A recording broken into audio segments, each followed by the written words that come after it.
So this lesson is on field duties, and we'll cover it. We'll be covering what you're sort of expected to do within the machine gun platoon, within the mortar platoon, wherever you end up being sent.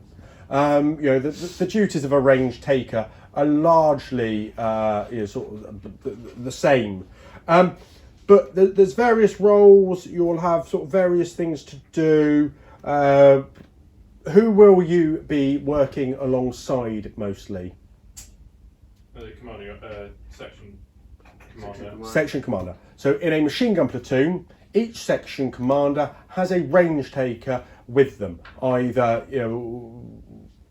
depending on which unit you end up with, either within their 1500 weight truck or with the platoon commander in some cases, or in the section commander's carrier. So where you end up depends on whether that unit is equipped with a 1500 weight or with the carrier, yet to be determined, but you'll be working alongside the section commander.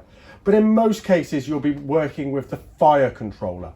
So whoever is responsible for managing that day's firing. That might be the senior section commander, it might be the junior section commander, it might be the platoon commander if all 4 guns are working together. You may well be working in a pair as range takers because the platoon has 2.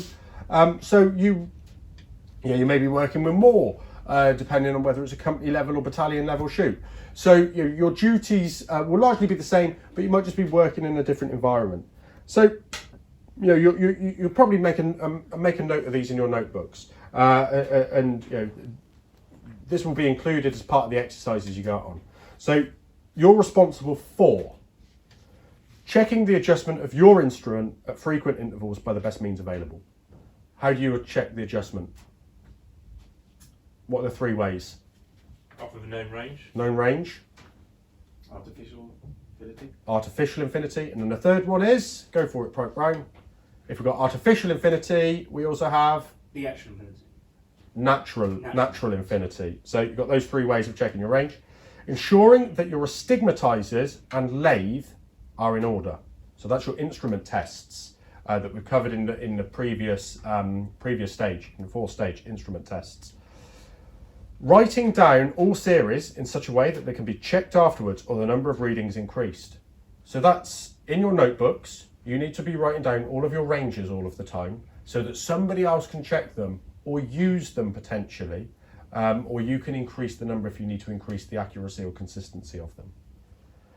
Knowing or asking the time available to take ranges so you can decide on the number of readings to take. So if you can remember back to those oral questions, we talked about the optimum number, 10, is the minimum really, but it means you can divide it by multiples of 10 perhaps. But if you've got longer, use that time. Don't just take 10, take as many as you possibly can. Never giving a range unless you have taken at least 4 readings and found the mean on paper. So the minimum number is 4. Not 10. Not 10, no, that's the optimum. That's the optimum. Yeah, that makes it easy for your maths.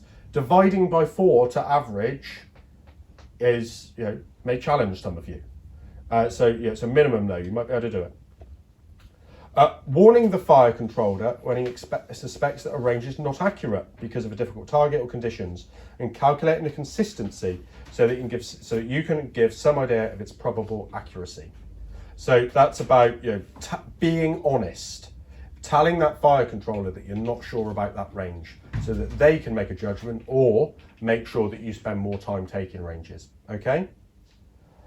Number 7, giving all ranges as you obtain them. You won't give them to the nearest 50 yards and won't correct them for that distance unless specifically ordered for the fire controller. So that's quite interesting. That says give them to, don't just give them to the nearest 50 yards unless you're told to. Give them as accurately as you possibly can. Reminding the fire controller to correct ranges for the range taker's distance from the gun position when necessary by giving the range as X number of yards from here. So if you're 100 yards from the gun position, you've got to say it's from where I am, not from the guns. If you make that adjustment and that change, you're going to have to make sure they know that. So make sure the fire controller knows whether that range is from you or from the gun position. But But you would have taken that range from the gun position anyway, wouldn't you? Potentially, but the gun position might not be there yet. Gotcha. You know, so you might be presetting a range card, presetting a position before the guns are laid out. So you need to say it's from where you are and remind the fire controller that. Another of your duties is to observe the fire, giving the fire controller the distance in yards of strike from the target. If strike is not visible, taking the range to the target. So actually, if you can see the strike for some reason, so especially if you're working with mortars, you can correct that for the fire controller. If you can't observe that, you need to be reassuring the fire controller of the range of the target as well. And number 10, whenever you have time to make a range card and give it to the fire controller. That's an exception to number 7, which was giving of the ranges as you obtain them. So, you know, if you take ranges on a church tower and you're not making a range card, give that range straight away. But if you're building a range card, give the range, build that and then give the range card to the fire controller complete. So either instantaneously or build a range card. Or build a range card, yeah. And the ranges on the card will be corrected for the position marked on the bottom of the card. So normally the gun position, but they will still be given as accurately as possible, not to the nearest 50 yards. So coming back to where from, that needs to be indicated on the range card. Is that from your position or the gun position?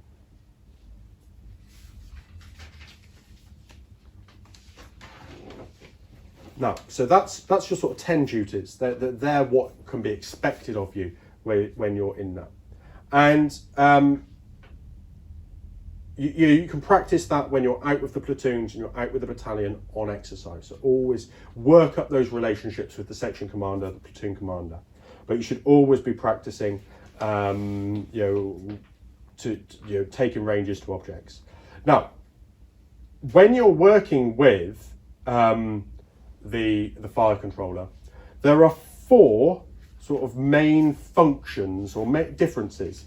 So in an attack, you're expected to take ranges while the section commander selects gun and control positions, but maybe some distance from the section area. So you might not be working directly alongside the guns in an attack.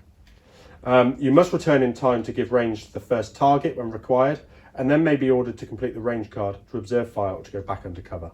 So you're making sure those guns have got the information to support what they need to support in the attack.